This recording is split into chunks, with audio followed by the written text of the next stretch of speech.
কাছে নিজের জন্য ছেলে মেয়ের জন্য দোয়া চাইতে হবে, এটাও জরুরি। ওই যে রাসূলের গাধার লাগাম ধরে নিয়ে বলছেন আমাদের জন্য দোয়া করে দেন, আল্লাহ রাসূল বলেছেন আমাদের জন্য দোয়া করে দেন।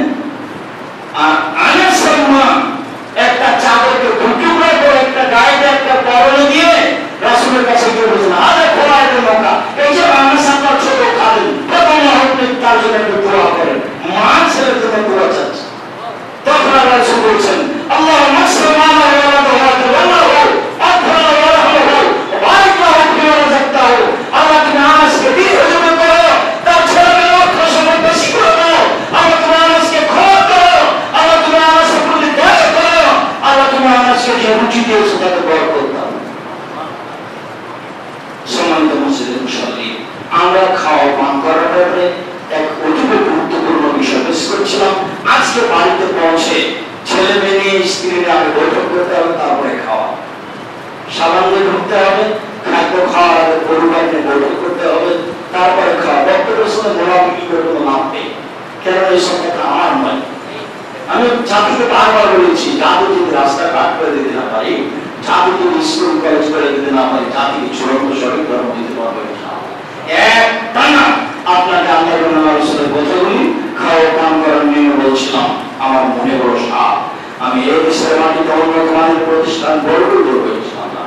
আমার মনে বড় সাপ, আমি এই দেশের মাটিতে উন্নত মানের প্রতিষ্ঠান গড়ে তুলবো ইনশাআল্লাহ, যেখানে দেশের ছেলে মেয়ে বাংলা ইংরেজি আরবি উন্নত মানের শিক্ষা অর্জন করে জাতির অন্যায়ের বিরুদ্ধে মুখে পড়বে মিডিয়ায়, সেটাই জামিয়া সালাফিয়া, সেটাই জামিয়া সালাফিয়া। আমি আপনাকে তার জন্য দোয়া করার অনুরোধ জানিয়েছি।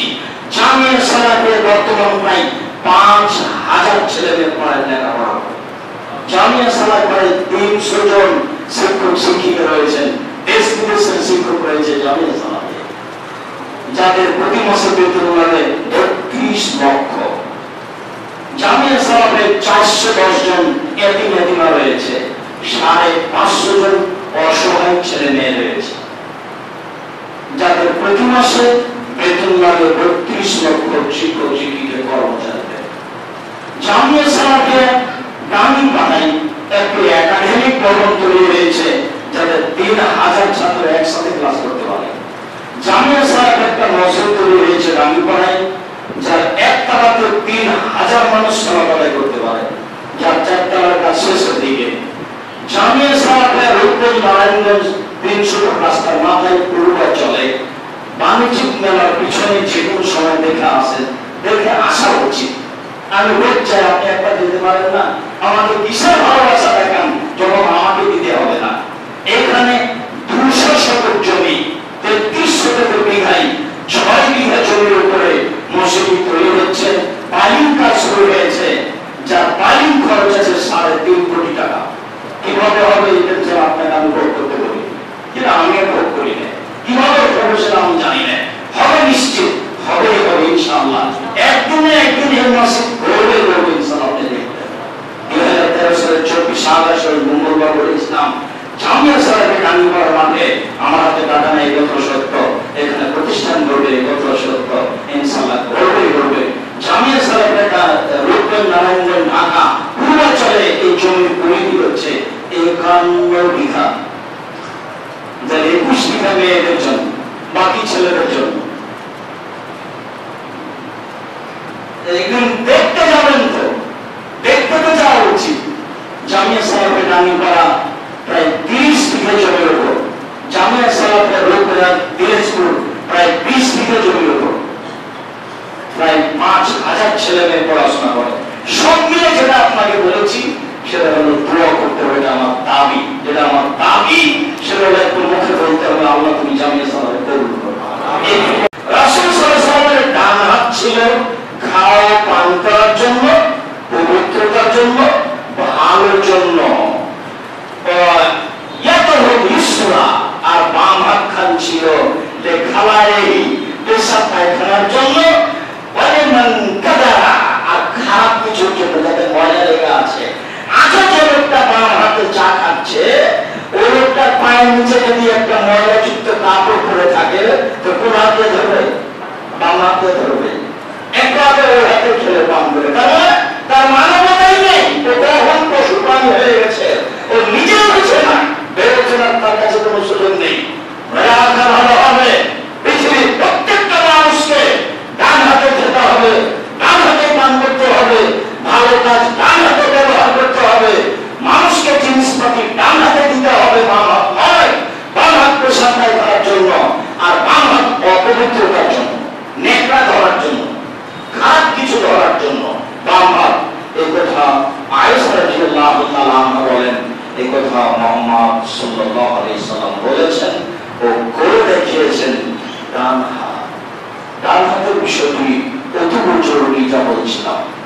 শেষের বাক্যে তিনি বললেন, কুন্ডু মায়ালি, পাশ থেকে খাও, পাশ থেকে খাও। পাশ থেকে খেতে হবে কেন? আব্দুল্লাহ ইবনে বাসর রাদিয়াল্লাহু তাআলা আনহু বলেন, রাসূল সাল্লাল্লাহু আলাইহি সাল্লাম বলেছেন, কুলু মিন জাওয়ানিহা ওয়া নাজিরাতাহা ইবারাকাতুন ফিহা। পৃথিবীর মানুষ পাশ থেকে খাও, মধ্য উপর থেকে খেয়ে না, তাতে বরকত দেওয়া হবে। পৃথিবীর মানুষ পাশ থেকে খাও, উপর থেকে খেও না, উপরটা ছেড়ে রাখো, তাতে বরকত দেওয়া হবে।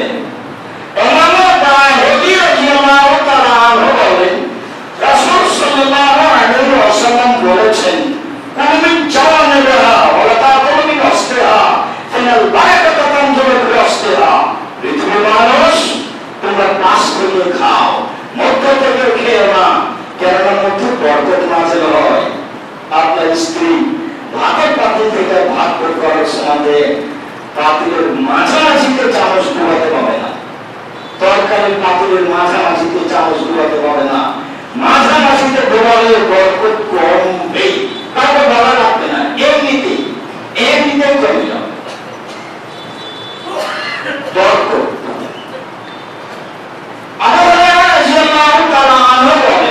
রাসূল সাল্লাল্লাহু আলাইহি সাল্লাম বলেছেন, কুলু জামিয়ান ওয়া তাতাফারাকু, একসাথে খাও, ভিন্ন ভিন্ন হয়ে খেও না। একসাথে খাও, ভিন্ন ভিন্ন হয়ে খেও না। একসাথে খেলে বরকত নাযিল হয়।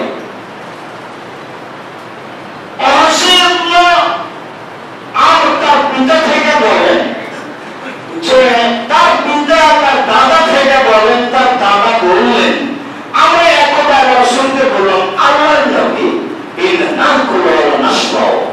আমরা খাই কিন্তু আমরা তৃপ্তি পাই না, আমরা খাই সবাই কিন্তু তৃপ্তি পাই না। তখন আল্লাহ রাসূল বললেন, ও আচ্ছা আচ্ছা আচ্ছা,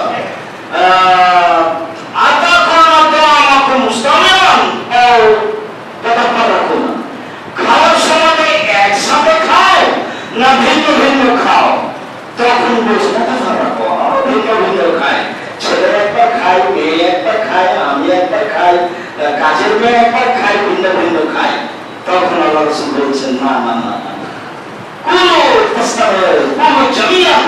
একসাথে খাও, ওয়ালা তাতাফারাকু, ভিন্ন ভিন্ন খায় না, ওয়াকুল্লাহ বিসমিল্লাহ বলো, মুবারাকাত দিয়ে তাদের বরকত দেওয়া হবে। কি বুঝলেন? যে খাওয়ার অনুষ্ঠান করা হয়, একসাথে খেতে বসতে হবে, জরুরি।